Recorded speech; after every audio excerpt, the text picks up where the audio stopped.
Hello and welcome back to this session on the CIS controls.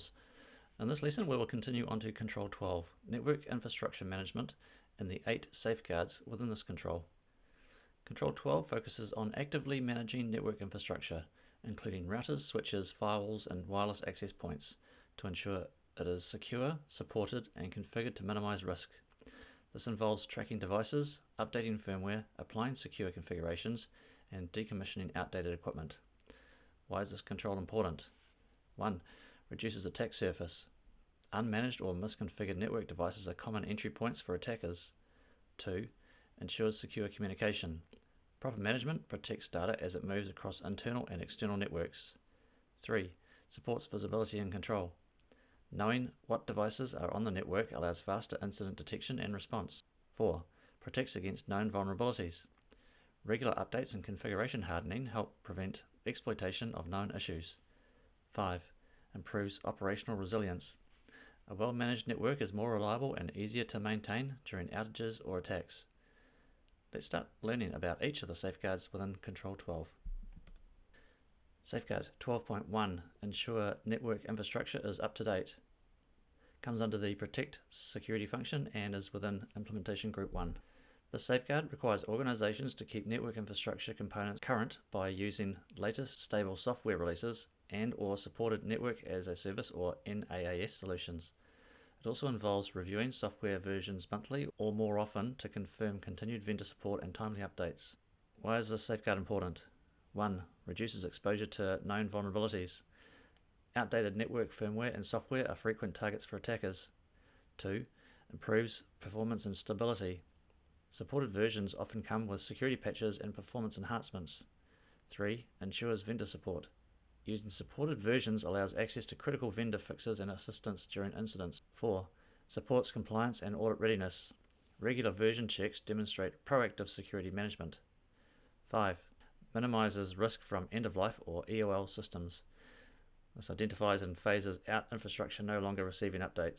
Possible tools to help include network device management platforms such as Cisco DNA Center, Juniper Mist, Junos Space, Aruba Airwave, network monitoring and inventory tools such as SolarWinds Network Configuration Manager, Manage Engine Network Configuration Manager, LANSweeper, patch and vulnerability management tools such as Tenable Nessus or Tenable IO, Rapid7 Insight VM, Qualys VMDR, cloud-based network services such as AWS Network Firewall, Azure Virtual Network.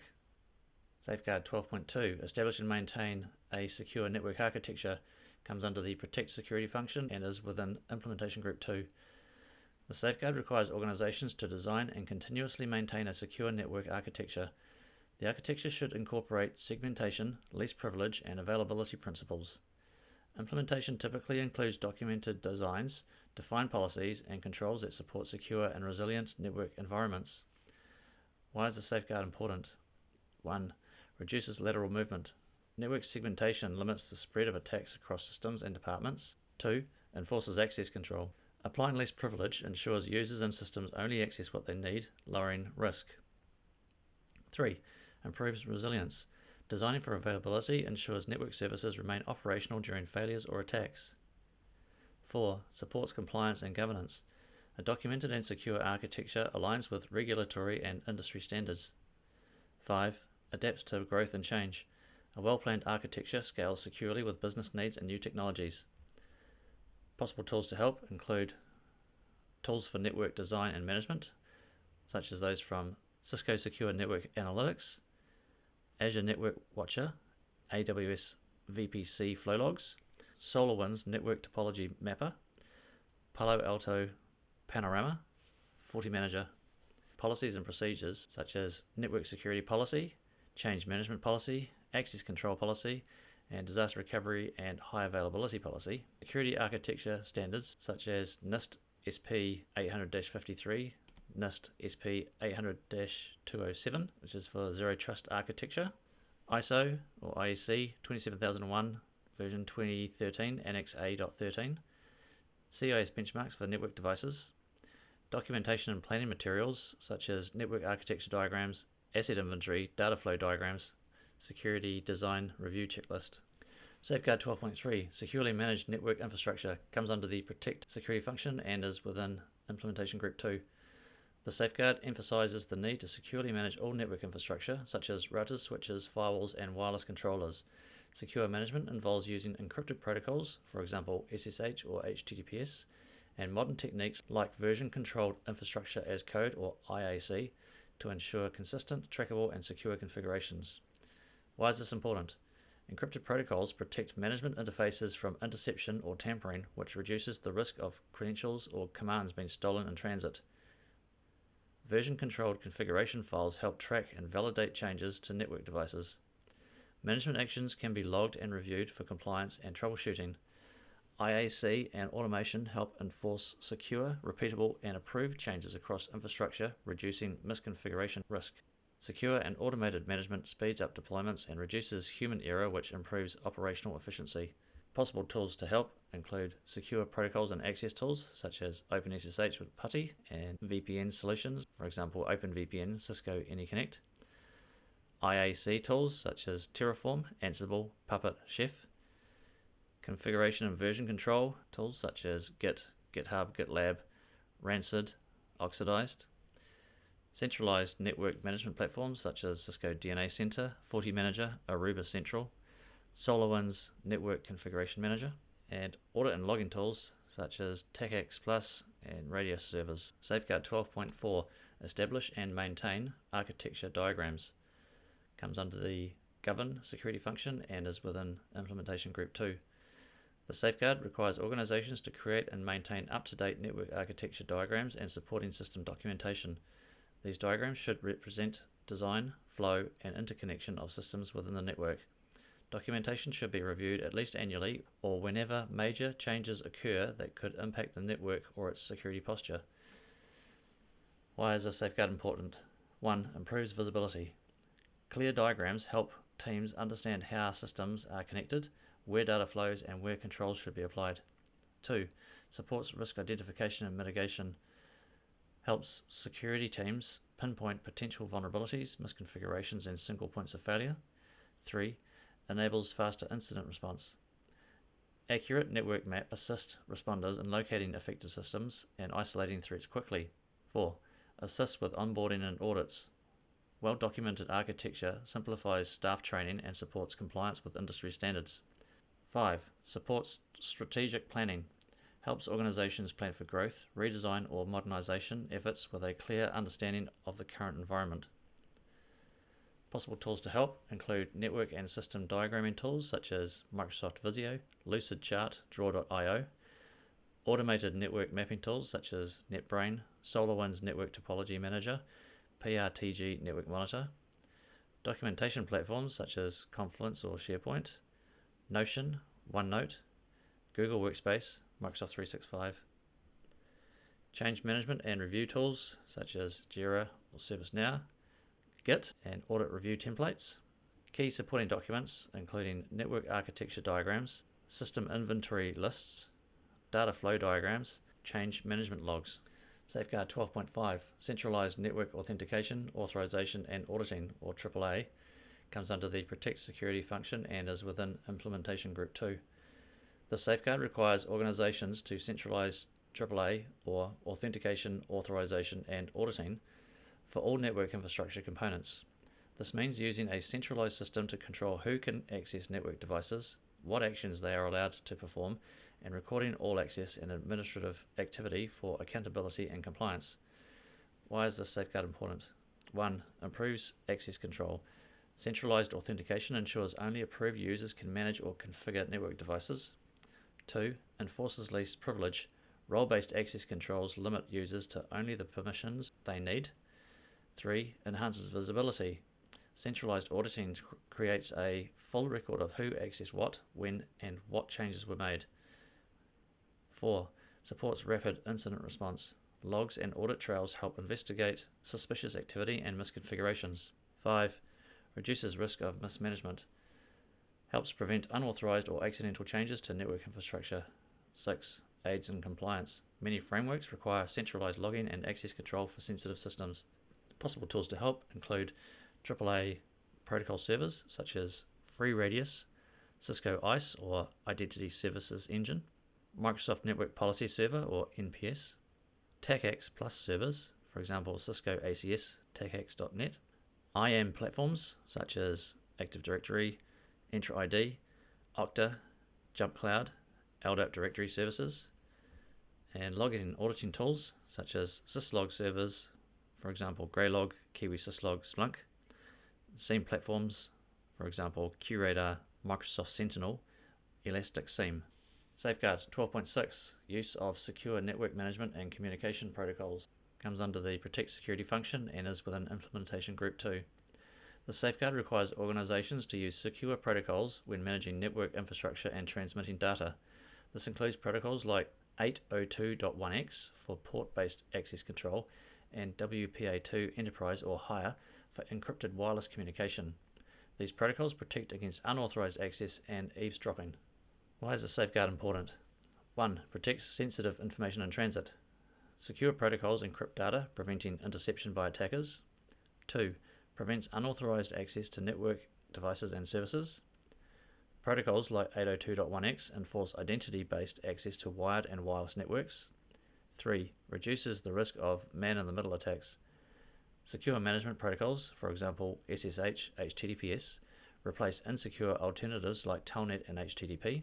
4. Supports compliance and best practices. Encrypted communications align with industry security standards and frameworks. 5. Enhances visibility and control. Protocols like WPA2 Enterprise and higher enable centralized authentication and monitoring of wireless access. Possible tools to help include wireless security protocols and management tools such as WPA2 or WPA3 Enterprise, Radius servers, for example FreeRadius, Cisco ICE, Microsoft NPS, wireless LAN controllers, for example Cisco WLC, Aruba Mobility Controller, network access control or NAC controls such as Cisco ICE, Aruba ClearPass, FortiNAC, Forescout, secure remote management protocols such as OpenSSH, HTTPS using TLS, SNMP v3, VPN tools, for example OpenVPN, IPsec VPNs or WireGuard, configuration management and policy enforcement tools such as Ansible, Puppet, Chef, Cisco DNA Center, FortiManager, and network monitoring and verification tools such as Wireshark, Nessus, Qualys, OpenVAS, NetFlow, and SFlow collectors. Safeguard 12.7 Ensure remote devices utilize a VPN and are connecting to an enterprise's AAA infrastructure. Comes under the Protect Security function and is within Implementation Group 2. The safeguard requires that remote users connect to enterprise resources through a managed VPN and authenticate using centralized AAA or authentication, authorization and auditing services. Before accessing any internal systems, users must establish a secure connection and verify their identity through enterprise managed systems. Why is the safeguard important? 1. Secures remote access. VPNs encrypt communications from external networks, protecting sensitive data from interception. 2. Verifies user identity. AAA systems ensure only authorized users with approved credentials can access internal resources. 3. Provides centralized control. Access policies can be enforced and adjusted from a central location. 4. Improves auditing and accountability. All remote access attempts are logged and monitored, helping to detect unauthorized activity. 5. Reduces exposure to public threats. VPNs limit direct exposure of enterprise systems to the internet. Possible tools to help include Virtual Private Network or VPN solutions such as Cisco AnyConnect, Palo Alto Global Protect, Fortinet FortiClient, AAA infrastructure tools such as Radius servers, for example FreeRadius, Cisco ICE, Microsoft NPS, TACACS Plus solutions, for example Cisco ACS, Active Directory or Entra ID, multi-factor authentication or MFA tools such as GeoSecurity, Microsoft Authenticator, Google Authenticator, RSA Secure ID, monitoring and logging tools such as SIEM platforms, for example Splunk, QRadar, Microsoft Sentinel, syslog servers, for example Greylog, Kiwi Syslog, and endpoint configuration and compliance tools such as MDM tools, for example Intune, JAMF, VMware Workspace ONE, NAC systems, for example Cisco ICE, Forescout. Safeguard 12.8. Establish and maintain dedicated computing resources for all administrative work. This falls under the Protect Security function and is within Implementation Group 3. The safeguard calls for the use of dedicated systems, either physically separate or logically segmented, for administrative tasks. These resources should not be used for general internet browsing or day-to-day user activities. Additionally, they must be isolated from the primary enterprise network and restricted from direct internet access. Why is the safeguard important? 1. Reduces risk of credential compromise. Dedicated admin systems are less exposed to phishing, malware, and drive-by downloads that could steal privileged credentials. 2. Prevents lateral movement. Isolating administrative systems from the main enterprise network helps contain breaches and limits attacker movement. 3. Supports stronger security controls. Admin systems can be hardened with stricter policies, monitoring, and logging without impacting end-user productivity. 4. Improves compliance posture. Segregated administrative access aligns with regulatory and industry security requirements. 5. Protects critical infrastructure. By separating administrative functions from general business operations, the organization protects its most sensitive systems from common threats. Possible tools to help include privileged access workstations, or PAWs, and hardened admin devices, such as Microsoft PAW Design, Linux-based admin workstations, VDI solutions, for example Citrix, VMware Horizon, air-gapped admin systems. Network segmentation and isolation tools such as firewall rules, VLANs, and VPN with split tunneling disabled. Endpoint configuration and policy enforcement tools such as Microsoft Intune, Group Policy, operating system hardening scripts, for example CIS benchmarks, PowerShell, DSC, or desired state configuration. Access and session control platforms such as Privileged Access Management or PAM tools, for example CyberArk, BeyondTrust, Delinea. Jump servers, Bastion hosts, and remote desktop gateways. Monitoring and auditing tools such as SIEM platforms, for example Splunk, Microsoft Sentinel. Session recording tools, for example Observe IT, Ecran System, and endpoint detection and response or EDR tools.